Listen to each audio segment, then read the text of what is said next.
جیسے ایک غیر مرئی طاقت ہے دنیا میں، کائنات میں، ابلیس، جن، جو شر کا منبع ہے، سرچشمہ ہے۔ آج ہی آپ صبح ڈاکٹر عبدالسمیع صاحب سے سن چکے ہیں کس کس پہلو سے وہ حملہ کرتا ہے،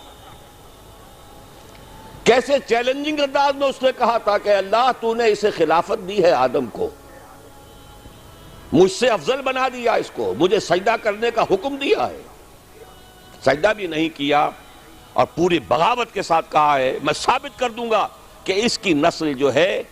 وہ تیرے احکام کو ماننے والی اور تیری توحید پر قائم رہنے والی نہیں ہوگی۔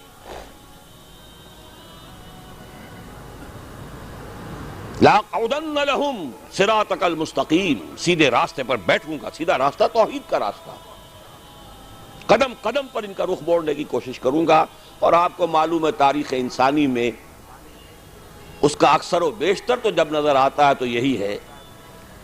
خود سورہ یوسف کی ایک آیت کے حوالے سے وَمَا يُؤْمِنُ أَكْثَرُهُمْ بِاللَّهِ إِلَّا وَهُمْ مُشْرِكُونَ،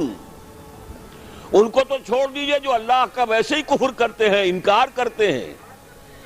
وہ لوگ بھی کہ جو اللہ کے ماننے والے ہیں، اللہ پر ایمان رکھنے والے ہیں، ان کی بھی اکثریت مشرکین پر مشتمل ہے۔ سورہ یوسف کی آیت ہے وَمَا يُؤْمِنُ أَكْثَرُهُمْ بِاللَّهِ إِلَّا وَهُمْ مُشْرِكُونَ۔